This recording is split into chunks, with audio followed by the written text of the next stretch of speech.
Hello, Exiles. This is Ryan from Behind Eyes Gaming, and welcome to my discussion of Path of Exile Harvest League. I almost said Delirium. Caught in the past. Welcome to my discussion of Path of Exile Harvest League. And this live stream, it's going to be a little bit of a shorter one, probably. We'll see how much information we can get through, but I'm going to go through the official trailer, the Ziggy D video, and all of the information that we have currently, and kind of talk about my thoughts about that as we go along. So I'm going to go ahead and wait just a little bit here. I got started a little bit later than I had hoped because I got caught up looking through all the information myself. Better protect my eyes here. And yeah, we're gonna go through everything. I'm gonna stop by, show you everything that I noticed and what I think the whole league's gonna be about. So just wait a little bit here, and I'm gonna check out the Reddit thread here. It looks like GGG Bex has been busy answering a lot of questions already. And yeah, I don't know if everyone's seen the trailer, but if not, I'm just gonna go ahead and show the trailer. I'll just start that up now. See here, that might be a little loud, so I'll turn that down just a touch. And I'm also gonna go ahead and get rid of my overlay real quick, and we're gonna just temporarily disable chat. And I'm gonna throw myself off into the corner so you guys can see everything to the fullest extent. There, I'll be super tiny over in the corner here for a little bit. All right. Hey, how's it going, Though this land is shrouded in pain and darkness, it teems with life. Whoever guessed Farmville League, somebody Behold guessed the Farmville sacred League grove. quite a while ago, including the seeds. In fact, we talked about this in the recent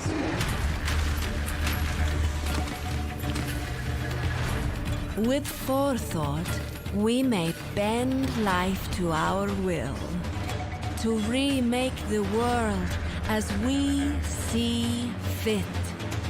But beware, nature protects itself.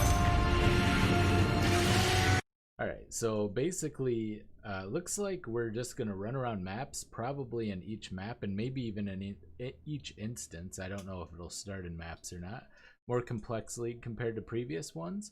I think it has the potential to. The interesting thing about this league, and we'll get more into this later, but the interesting thing about this league is I think it has a lot of playable customization, meaning that you get to design your own experience. It's kind of like Metamorph. Metamorph, you could kind of interact with it as much or as little as you wanted with your own leisure.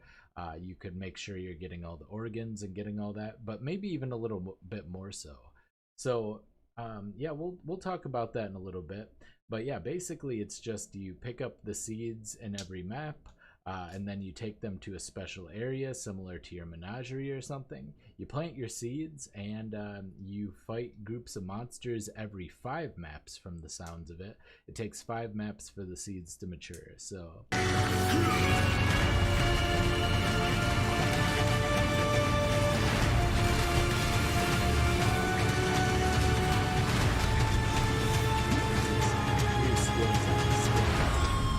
Okay, I just want to pause it here. So look at these crafting items. This looks like it's going to be the most amazing crafting league. So change a unique armor into another unique armor of that type. Change a unique jewel into another unique jewel of that type. Okay, so those are temple.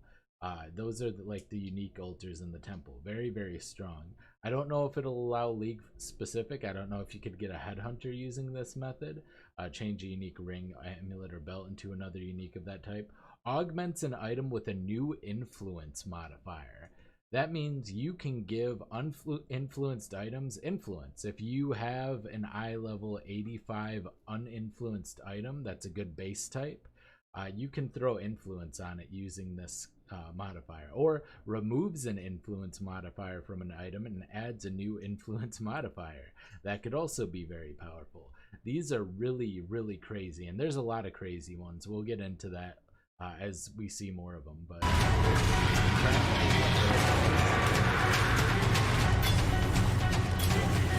I just want to go back. Okay, so these are going to be able to socket. Sometimes you waste so many jewelers, just hundreds and hundreds of jewelers, 6-socketing an item. Looks like using the yellow, I don't know, there are 3 different kinds of seeds. There's a yellow, I'm not good with colors, so I don't really remember. I think it's like green and purple or something, or green and blue. But there's three different colors. They probably have different socket, or different kinds of things they can each craft. But yeah, the purple one we just saw. So you got that. And that could be very valuable. It looks like it's pretty easy to access. And then there was the blue one right here. So yeah, it's yellow, purple, and blue. Try to stop it in time. Removes a defense modifier from an item. That could be very interesting. Sometimes you want to...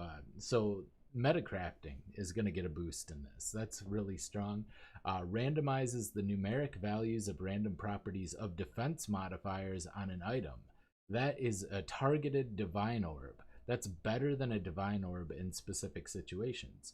Removes the defense modifier from an item and adds a new defense modifier. Also has the potential to be very strong because, once again, these are targeted. Reforge a rare item with new random modifiers, including a defense modifier. With new random modifiers. So it's like a chaos orb, but with a guaranteed type of roll. Kind of like an essence, but maybe a little bit more randomized. Yeah, I think it's similar to Bestiary, but I think it has the potential to be, well, Bestiary has really strong crafts, so it's hard to say significantly more powerful, but I think on average this is going to be a little bit more powerful than Bestiary. Reforging a rare item with new random modifiers, including a defense modifier. Defense modifiers are more common. So yeah, for like ES, defense is like ES. So if you want to roll ES gear, this kind of stuff is going to be really good. Augments an item with a new defense modifier with lucky values. Lucky values, I believe, means it's more likely to roll a higher tier. That can also be very powerful. As far as what these are over here, I think they're how many seeds. So I think the number on the right here is what drains the life force, because they show somebody crafting and it goes down 5 life force. And then the ones on the left are the amount of seeds that hit that particular modifier in your cluster that you beat, I think. So we'll have to figure out if that's true, but just from what I've seen and what I've been able to, what I think I understand, that seems to be the case. And then you have the option to condense your life force, and we'll talk a little bit more about that too.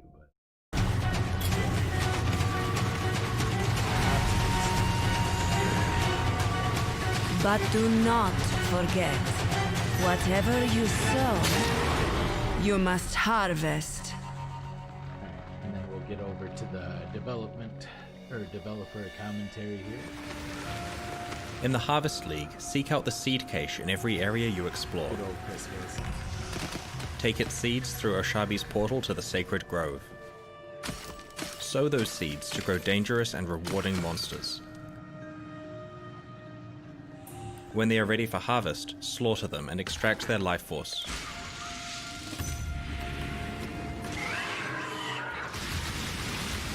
Oh, actually, there's one thing right here that I didn't notice the first time I walked through, and I want to look at it just really quickly. So, a little bit before that. So, Slaughter them and extract here, when you're placing these here, their life force. harvest life force. Okay, maybe. I thought it may have missed it.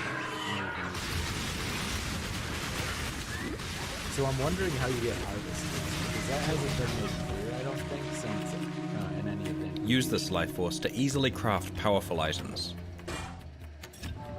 Yeah, see, so minus 5 life force right there. So it went down to 55. So the number on the right is definitely how much life force it takes. And so it was 1 seed. So does that mean you can do multiple crafts per? So you could potentially use all of the crafts in each like little seed bank here. So looks like there were 5 different ones. And maybe you can roll this one twice since you have 2 seeds.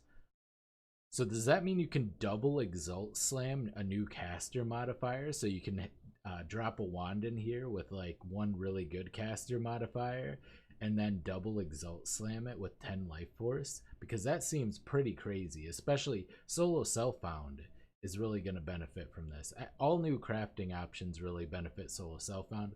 League start, new players, all of this seems really, really nice for all of that kind of stuff. And of course, meta crafters. So, but some really cool stuff here too. Reforges the color of a random socket on an item, turning it white. White sockets are always very, very good. Augments an item with a new caster modifier. Reforges the color of two random sockets on an item, turning them red and blue. Say you have an evasion armor with 6 green, you really want a red and a blue.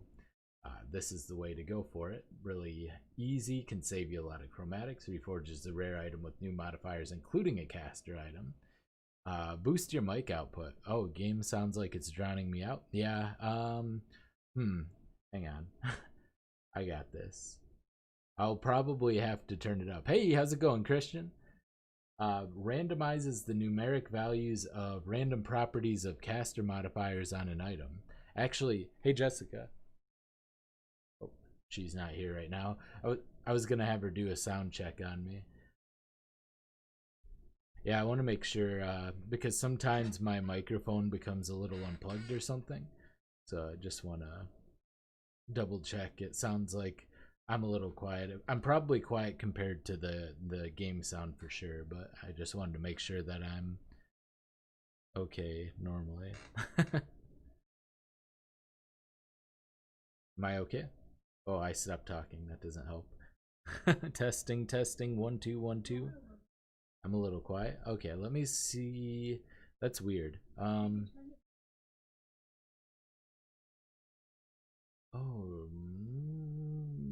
did I?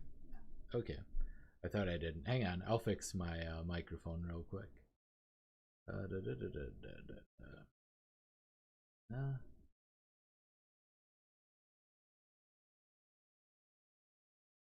You guys might hear. Wow. That's weird. Okay. I didn't do that.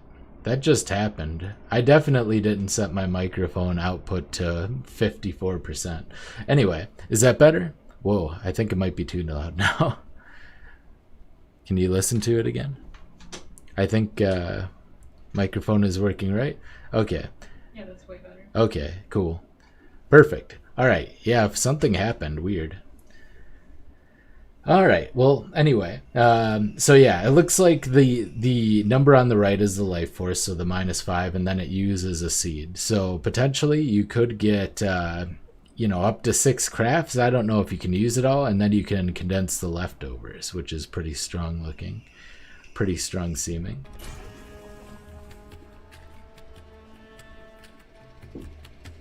Store the leftover life force to fertilize higher tiers of seeds. Yeah, so it looks like the collectors and whatnot are items you can get. I wonder if you pick them up like Discover rare decorations. seeds that yield exotic crafting options or dangerous in-game bosses. In addition to many new items and skills, this expansion also contains... check this out. So this little icon right down here, actually, I think... well, we'll get into that in Ziggy D's video, but there's a new brand that's kind of like the trap or the blast chain mine type, or the whatever the other mine support is, that allows you to use any skill or any spell as a brand, which seems really, really powerful. Yeah, there's a lot of new items and skills, and I'm very excited Major for revamps that. to the passive skill tree, war cries, slam skills, brands, and over 50 unique items. Yeah. The harvest begins on June 19.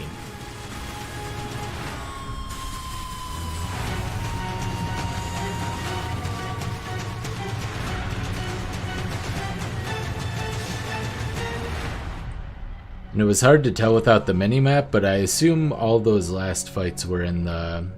And so it sounds like the boss, all the different boss fights won't be in a special arena, because, for instance, Bestiary... For instance, Bestiary, you end up going into a June 19th. That's good. Perfect.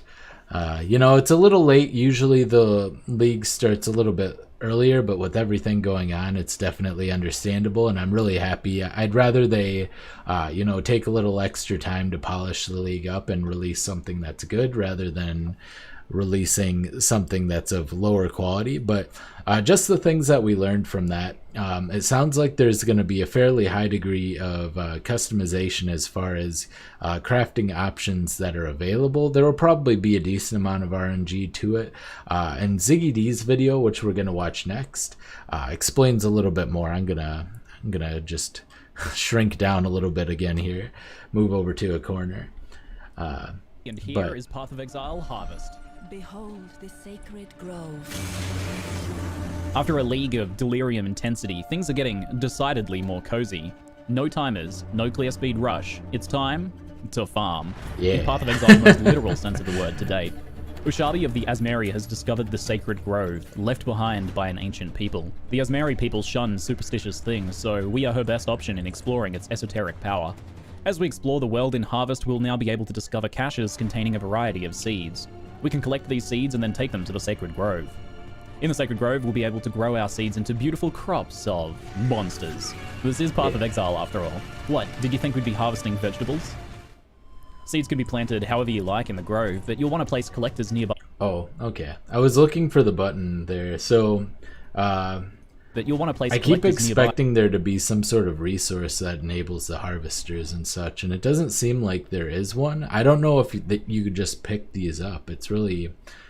That part doesn't seem to be juicy explained life at force all. when they bloom. When a harvest is made, we'll be able to use that life force to fuel powerful new crafts. Previous League mechanics have focused on giving players tons of items as they progress, but with Harvest League, Grinding Gear Games is trying to shift the dynamic. Monsters from seeds in the Grove will drop better loot than regular monsters, but the core reward for this league is from the crafting itself.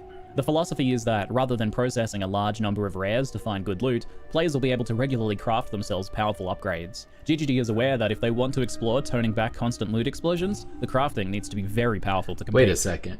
Hang on. I think... Did he just reforge a rare wand into a unique map? What is that? Alright. Oh, okay. Change a unique item into another random unique item. Okay, so he turned a life sprig into a unique craft map. themselves powerful upgrades. That makes sense. GGD is aware that if they want to explore toning back constant loot explosions, the crafting needs to be very powerful to compete.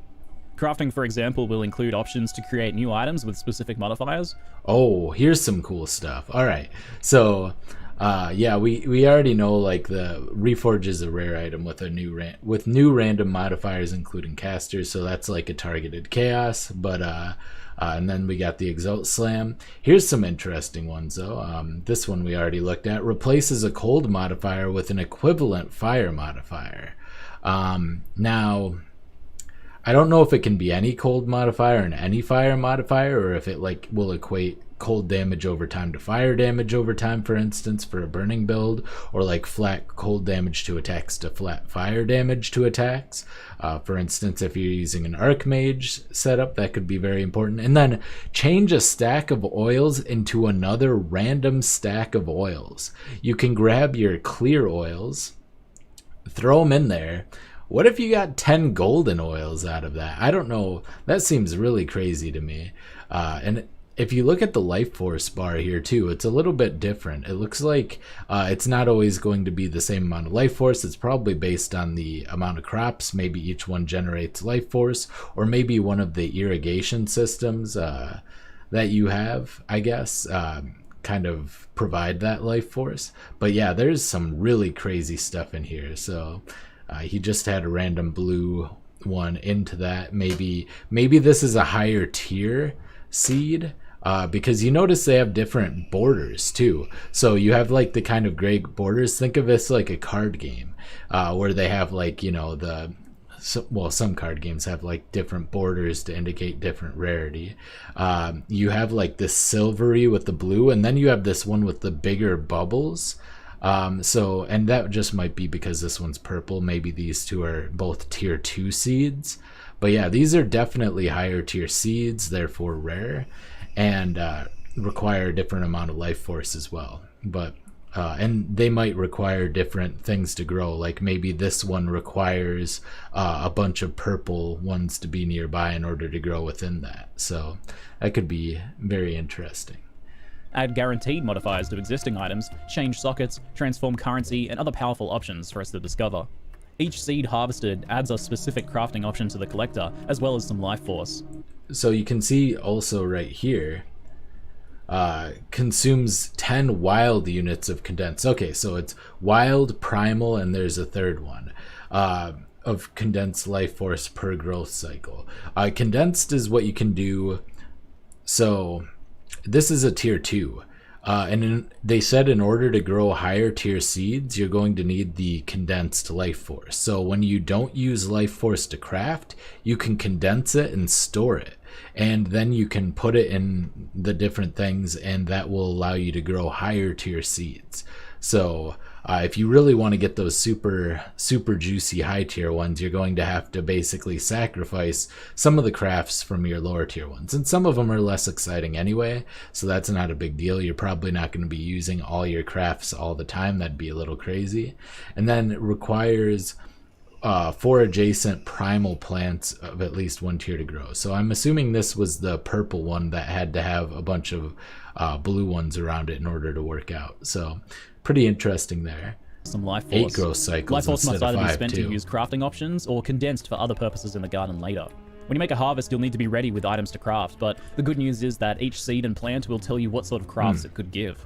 For Vivid. example, This one, 20 units of primal. Oh, it's tier 3. Okay. And can be harvested after 0 growth cycles. So this might be how many is remaining. Spawns a level 92 monster when harvested. That's a really beefy monster. Provides 30 units of raw vivid life force when harvested. And reveals a random effect that exchanges specialized currency. So that's pretty interesting. You can exchange specialized currency. I don't know what that could possibly be, but maybe you can trade currencies. Yeah, this is a little scary, but requires 4 adjacent vivid plants of at least tier 2. So the tier 3 ones, it sounds like tier 2 ones are going to be pretty hard to come by. Tier 3 ones even more so, and then the tier 3 ones also require tier 2 ones to grow. So it sounds like if you want to build a really high tier garden, you're going to have to really dive deep into this. a plant that specifies a physical craft could reforge an item with a physical modifier, add a physical modifier like a powerful exalted orb, remove a specific physical modifier like a null, or reroll a physical modifier like a divine. If you wanted a specific physical craft, you might opt to plant a bunch of the same type of seed to grow for a specific crafting purpose. Each craft costs a set amount of life force, and that's a good point. So usually every league, if we're looking at like Bestiary or if we're looking at Betrayal, what Ziggy D just said, there's probably going to be an optimal strategy for profit. You're probably going to be looking for very specific crafts that everybody is going to want to do, or that always gives you a profit, always yields a profit. So rather than just going randomly, there probably is going to be a pretty optimized strategy if you want to make a lot of currency. unused life force can be condensed for irrigation of other seeds. So let's run through the basic how-to for green thumbing it up in Path of Exile Harvest. As you proceed on your travels, collect seeds from seed caches out in the wild. You can go through a portal to the grove right away, or you can hold onto your seeds for planting later. When you're ready to grow, plant your seeds around a collector. Seeds come in 3 types: wild, primal, and vivid. Plant seeds around a collector of the same type so you can harvest their life force when they're grown. Each seed takes a number of growth cycles to mature. A growth cycle occurs every time you open a seed cache out in the wild. So 5 growth cycles would be 5 seed caches. Once seeds are fully grown, you can activate the collector to fight the monsters and harvest their life force and access their crafting options. So one thing I'm wondering, it looks like the harvester nearby will harvest whatever's nearby. I wonder if you plant the different gardens you have closer, if you can trigger all of them at the same time. Potentially speeding up how you can farm the garden, basically. So like, say this blue one and this yellow one were like closer to this purple one here, and you put it right in the corner, could you activate all of them at once? That would probably be a nice little quality of life thing. Make sure to condense and store any unused life force for later irrigation. Some condensed life force can be stored in collectors, but condensers can be built to hold larger amounts. Condensed Life Force cannot be used for crafting, but it's important for growing higher tier seeds. And on that note, seed monsters will sometimes drop tier 2 seeds. These require more complex gardening to grow to maturity.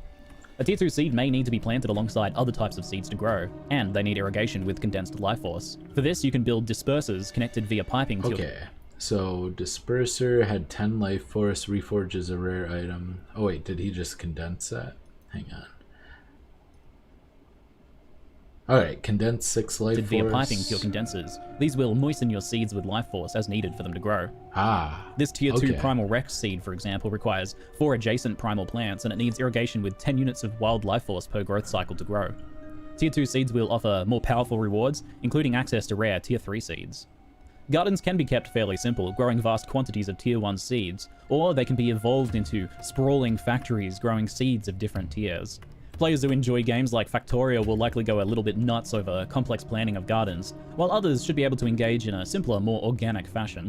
GGG says they've tried to layer this mechanic in a way that's easy to engage with basic growing, whilst still allowing for more complex garden builds for players who want to take it to the next level. It won't be necessary to constantly engage with your garden either. You can collect seeds while growth cycles happen in the background and... Hang on. Alright, so... Okay, that's the... Yeah, okay, we already looked at these ones. happen in the background and harvest when you're ready. Nothing will die on the vine, and your plants will patiently wait for you to harvest them. Seeds can also be stored in dedicated seed storage, so no need to clutter your stash. Players will have precise... dedicated seed storage, that's big. So, yeah, we won't need to stash these. In my Discord, one of the people in there was talking about how they were worried that this was more stuff to clutter up your stash. That doesn't seem like it'll be a problem. There's dedicated seed storage. That's huge. That is absolutely huge. I'm super stoked for that. Control over the danger of each fight as well, since you'll know ahead of time which seeds you're planting and which monsters you'll be facing. Yeah, but I doubt it'll be a paid stash. I bet you it'll just be included. Oh, that would be great. Hopefully it's just included in our stash instead of being its own separate thing like a guild stash. That wouldn't be so bad, I guess, but it'd be a little bit more convenient for trading and whatnot if it was just in our stash. For those wanting a challenge, dozens of plants can be harvested at once, and tier 2 and 3 seeds will offer more dangerous monsters and boss fights. I agree. There'll be one boss fight for each 100%. of the 3 types of tier 3 seeds, Primal, Wild, and Vivid. It's also rumored that there is a rare 4th boss to be discovered. GGG wants to shake things up a bit with Harvest. It's a very different pace compared to Delirium, with elements of the build-your-own-encounter gameplay explored in Metamorph. There's a lot less emphasis on being flooded with item drops here, and instead we're being offered what is said to be the most advanced league crafting system to date. A simple mechanic at tier 1, along with tradable seeds that have all of their relevant information available in-game, is aimed at getting everyone interacting with it at least on some level. Of course, Gardening League is not the only thing coming to Path of Exile in this expansion. So let's take a look at the new and reworked skills, passive skill tree changes, and new and reworked uniques coming alongside Harvest. Oh, there's So one of the things that I thought was interesting about that before we get into the new skills, boy, did I lose my train of thought? I was thinking about it. You know what? I lost my train of thought. Whatever. We'll get into the new skills. Harvest. Ooh. First up, two-handed melee is getting some much-needed love. Big, slow attacks have often found themselves at the short end of the stick, despite their usage of really big sticks. Two-handed weapon types are getting buffed, and passive skill tree support is being improved. Several melee skills have also now been recategorized as slam skills and reworked, enabling further heavy-hitting support. A lot of these changes will help one-handed weapons as well, but the focus here is on buffing two-handed attack styles. Fist of War is the new support gem for slam skills that sees a spirit supercharge your slam, adding a large amount of damage and AoE to the attack. It has a cooldown, so it works a lot better with slower hitting skills like Earthquake, where it'll activate on most of your attacks. Tectonic Slam has been reworked as well, now only consuming an endurance charge every 3 attacks, but scaling its area of effect based on your current total endurance charges. Stacking a large number of endurance charges is now more impactful, and maintaining endurance charges is easier, with the attacks being more consistent overall. I've been wanting to do a two-handed staff chieftain. Warcries are also seeing a large host of changes. So I've been wanting to do a two-handed staff chieftain for a long time with Tectonic Slam, and with these buffs coming in, I think this will be the perfect time. So I might do that as my league starter. Do like a Hegemony's Era. Seems pretty solid. 4 new Warcry skills are being added, and the 3 existing ones are being overhauled. In general, Warcries are being made slower, but much more impactful. and more passive skill tree investment options will be available. Several Warcries also now have a new mechanic called Exert, which will make your next few attacks more powerful. Additionally, Warcries now take into account the power level of enemies rather than just how many are nearby. As a result, they will now be... Oh, wait. New microtransaction, it looks like, by the way. Look at the endurance charges on this guy. much more effective against They look different. bosses and other difficult monsters.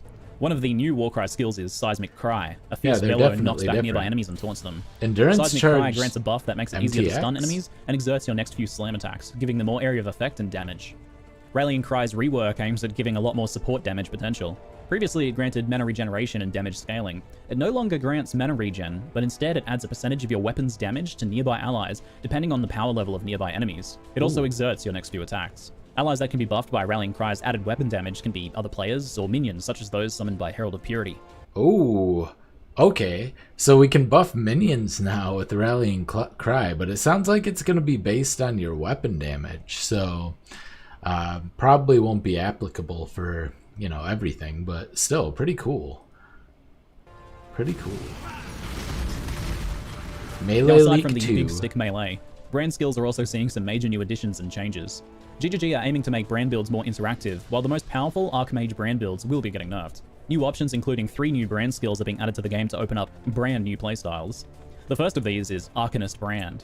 Like other brand skills, Arcanist Brand can be placed on the ground and it'll attach itself to monsters. Yeah. The kicker is that Arcanist Brand will trigger any other linked spells, so you'll now be able to turn almost any spell into a brand, even having it cast several different spells in sequence. Oh, that's interesting. So you can have it cast potentially. I mean, it seems like there wouldn't be a lot of benefit to that necessarily because you're, you know, you're losing a damage link if you're doing that. But that's still really cool. Having multiple in sequence, like, you know, if there were, boy. I don't know. It doesn't seem like there would be any benefit to that whatsoever, I guess. Of course, you could like apply exposure or something using Wave of Conviction and then hit it with something, but you may as well just do that with the separate skill. You may as well just cast Wave of Exposure and then cast the brand. It doesn't seem, or Wave of Conviction and then cast the brand. So it doesn't really seem worth it, and I can't really see necessarily anything, but there are a lot of kind of clunky spells with long cast times that might benefit from brands. I don't know if the brand activation frequency would be separate, but I think that could be really cool. There's lots of fun possibilities with that. Also, Melee League 2, now with more skills than Cyclone? Yeah, maybe. The new brand skill coming alongside Harvest is Penance Brand, which is a different take on the brand concept.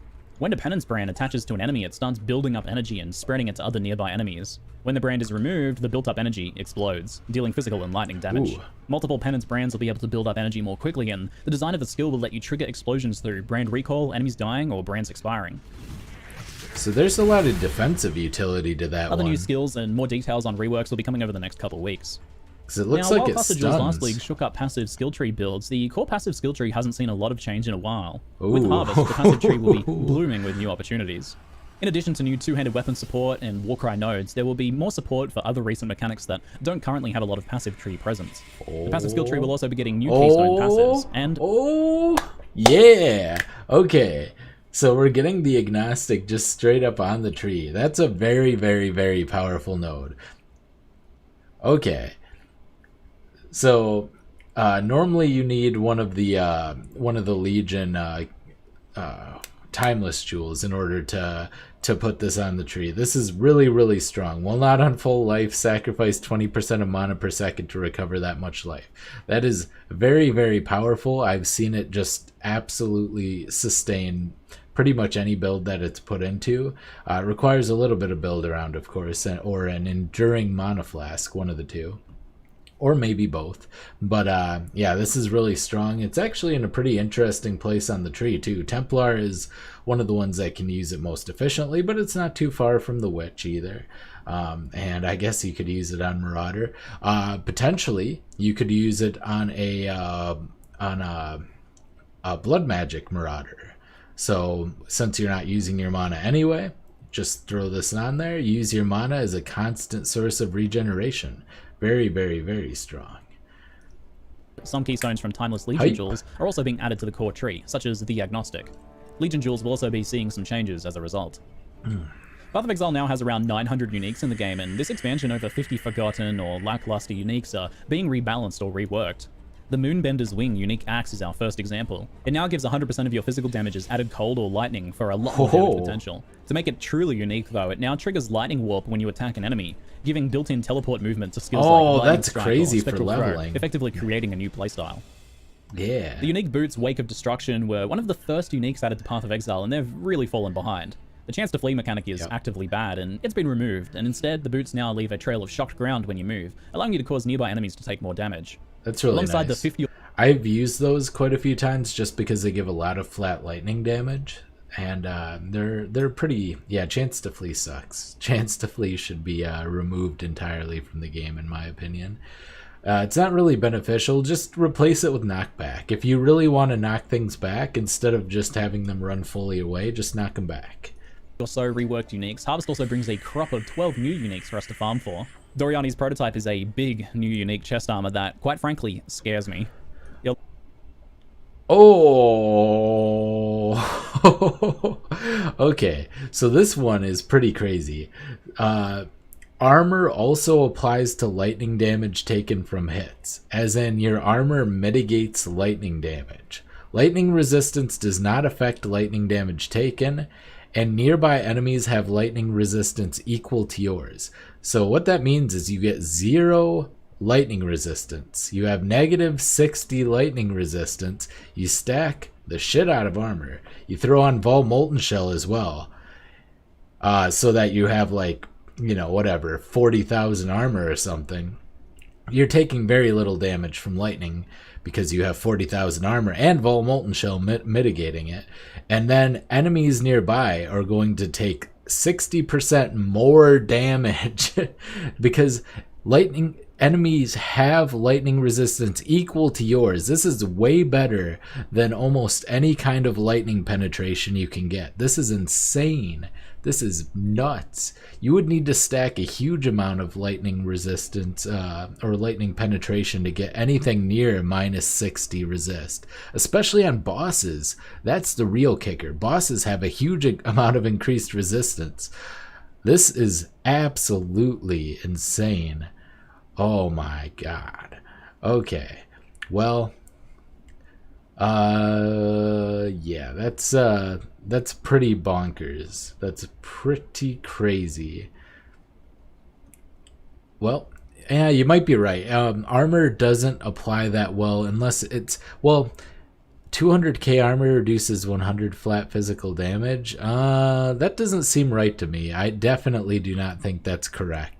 Because I've functionally with like something like 50,000 armor managed to take very, very little damage from physical hits, if any at all. I've basically completely mitigated physical damage from like most upper mid-tier maps, and even, well, bosses are a little bit trickier because their damage numbers are high, but yeah, that doesn't seem right at all to me, the punk. I'd have to like look it up, but I'm pretty sure there's a formula, and it does scale.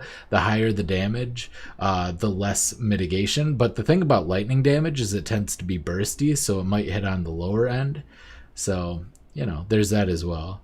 I don't think it was ever that weak. Armor is still quite strong. It's just, it's not that good against extremely high damage physical hits. It's good against a lot of smaller hits, but generally speaking, you need an insane amount of armor to mitigate like a big boss hit from like a tier 16, like a Minotaur or something. To mitigate heavily those kinds of hits, you require many tens of thousands, closing in on 100,000. But yeah, the good thing about lightning damage is it does have a wide range, generally speaking, and if it rolls low, you're probably going to mitigate most of it, because once again, armor scales non-linearly. Yeah, it'll be very good. That's the thing. But there'll probably be other ways you can mitigate this as well.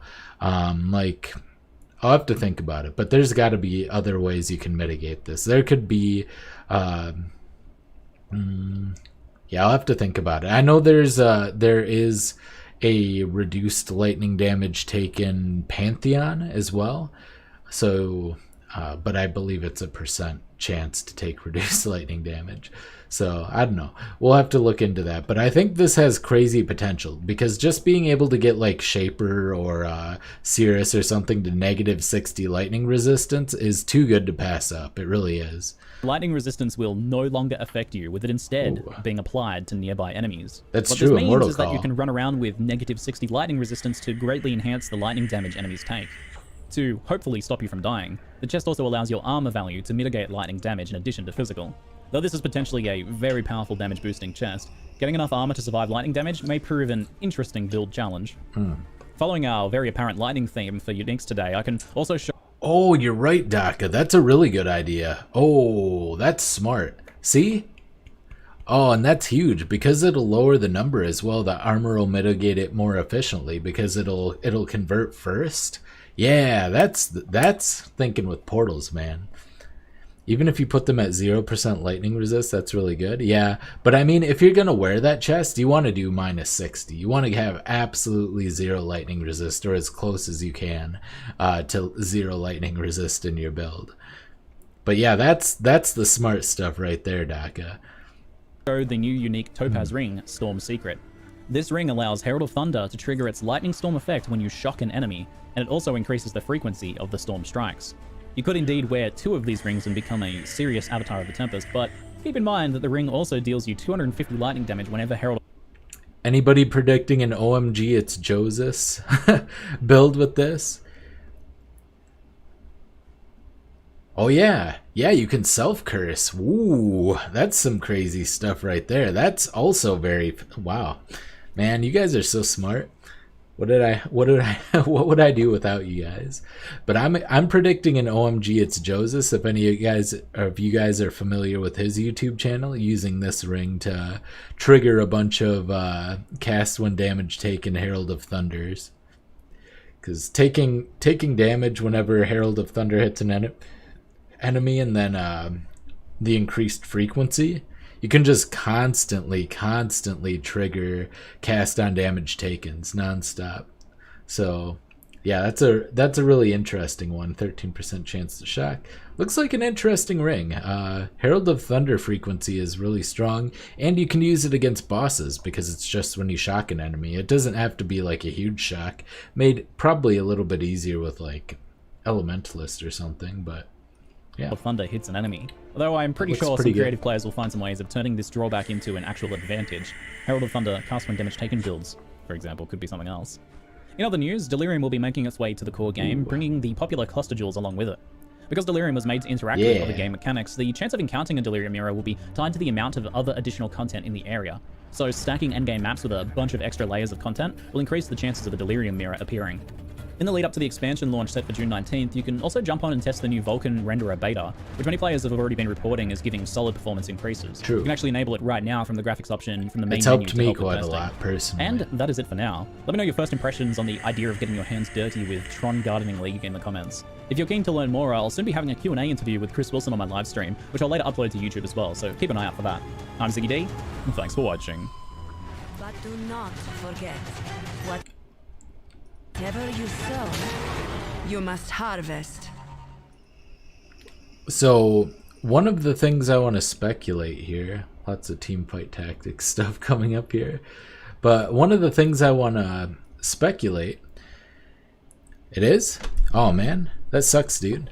I got a lot of frame improvements from the Vulkan. So one of the things that I want to speculate is that lightning chest. Let's go ahead and throw chat back up here so everyone can see that. I just wanted to make sure that I wasn't cutting out portions of the video, so I made myself a little small there. But so that lightning chest, for instance, maybe so there are 3 main bosses and then a hidden boss. So a little bit of speculation here. My thought is that potentially each of the different kinds of plants. I don't remember what they are, like wild, vivid, and something else. But anyway, whatever they were, the 3 different kinds of plants, they'll all be associated with a different element, and they'll all have their own kind of elemental themed unique similar to that one. Those will be boss specific drops. That's my prediction right now. Haven't checked yet, but it's probably better. Yeah, the Vulcan is performing really well for me. You hate that Delirium comes core? That's fair enough. Primal, thank you, Simon. Yeah, some people didn't like Delirium. I really like Delirium. In fact, I hope they create a Delirium Scarab, is what I'm really hoping. And right away, like as soon as this league starts, I hope there's a Delirium Scarab so that we can increase the frequency. Because if it's anything like previous league mechanics, it'll be 10% chance that it'll spawn on a map. And 10% isn't that frequently. We're not going to get a lot of cluster jewels that way. So I hope we have that ability. Go ahead and show that. Adds a shitload of mobs to the map. Yeah, Delirium's really nice. You level faster. It has good loot. The cluster jewels are amazing in my opinion. They're like one of the best additions to the game in my personal opinion. Some people may not like what they bring to the game, but I'm a big fan. As much customization as you can give me, that's what I'm all about. And cluster jewels are the very definition of character customization, in my opinion. Made a build that could take on Simulacrum Wave 20 double boss, so I was glad. Yeah. Simulacrums are insanely profitable as well. You're not going to get a lot of Simulacrums when it's spawning at 10%. But yeah, once again, if they add Scarabs and maybe a Prophecy would be great as well. Just throw in a Delirium Prophecy. I could put that in there. Map's more stressful, and without a mapper it feels love bossing more than mapping. Well, at least it does sound like this league mechanic, for those who prefer to take it a little bit slower, is going to be really nice for that, because it's going to just be like singular fights that you can take on at your own leisure, or even like a group of semi-challenging fights. Like you can grow 5 or 6 little plots at a time and then fight them off. So yeah, it sounds like something you can kind of do at your own pace. It's not going to rush you through maps. You're just going to have to click on the one seed plot, so that'll be good as well. Yeah, voices are kind of hard to come by. I don't think I got one this league either, unfortunately. Super wonky hipster builds playable. I love me some hipster builds, and I played a fair amount of hipster builds, some of which were successful, some of which were awful. Really, really bad. Arcanist Brand looks really interesting. Yeah, I'm going to be, one of the things I'm going to look through after I'm done with this stream, probably. Maybe even now. Let's just check it out now. Wiki... Alright, so we're going to go to the PoE wiki, and we're going to look at active skill gems. Alright, and I'm going to look for, okay, so they all have cast times and varying degrees of base damage. So one of the things I would look for here is something that has a really slow cast time and very high base damage, because I assume that the normal cast time is going to be overridden by the brand activation frequency, because brands have their own, activation rate. So I think it won't be affected, by the cast time. So things are, alright, spell that casts a spell. I hope Poison Blade Vortex will not be nerfed. I think this will be my starter, or Lacerate Gladiator, tested both on Solo Self-Found Standard, and they both felt good. Yeah, those are both really solid starts, but I doubt that Poison BV will be nerfed very highly. Anything, like, I know Blade Vortex was used for a while, but it was mostly used like many skills. They kind of settled on Ethereal Knives, I think, for the most part, but because of the Herald stacking thing. So like Ball Lightning has very, very high damage, but a relatively slow cast time. So, and Ball Lightning's always proven to be good with things that can activate it other than directly casting it. So like Ball Lightning Mines, for instance. What's another good example? There's probably a lot of good examples, but there's probably somewhere Cold Snap, but that has a cooldown. You can bypass that cooldown, but it's probably not that great. But yeah, if I were looking specifically for something to make into a brand, it would be something that would be a very slow cast time, but a very high amount of base damage. Yeah, Fireball has a lot of added effective damage. You think Inquisitor could be meta or Elementalist because of the theme of the league? I mean, anything's definitely possible, but I don't know. Inquisitor has always been like a good, but usually it's not like the highest frequency used ascendancy. So I'm gonna say, like, to a certain degree it'll probably be meta, but I don't think. Oh, Firestorm. Now Firestorm's base damage is actually quite low. It's very consistent, but actually quite low. Flame Surge. Flame Surge has a crazy high base damage, but it kind of requires other things to set up. So it does more damage when against burning enemies, so you'd have to do something else in order to make the enemies burn. I actually wanted to do an Archmage build. Not an Archmage. A Spellslinger build with Flame Surge. I thought that would be fun. But yeah.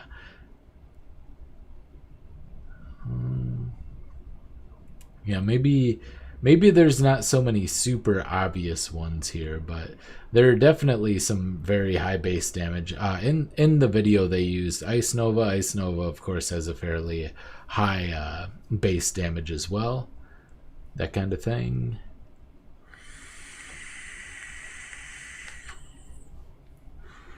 Oh yeah, this is another interesting thing. So I doubt it. I really do doubt it, but currently you can support traps with mines, and you can activate. So okay, if you take a fire trap, for instance, or a lightning trap, you can actually link it with blast chain mine. And if you also use clever construction, that doesn't sound right. Anyway, if you use the one that gives you a chance to give you extra mines and traps, it'll basically double dip, and you can drop a bunch of extra traps by using mines. I'm kind of wondering if you'll be able to support traps and or mines with the brand. I really doubt it. It doesn't really make much sense, but I think Templar is going to be meta. Don't think Flame Surge is good because of the AoE. True. You can chain multiple skills, but they would probably have to be linked together, is my guess. And that's kind of where I have the issue there, is that I think they won't end up being particularly strong because you'll be missing out in a link type thing. And it's not like Spellslinger, where you kind of get a benefit because it's like having 2 5 links. They have their independent cooldown. They don't share a cooldown. This has like a fixed casting time. So I don't necessarily think that would be that good. Here's a good example. Magma Orb.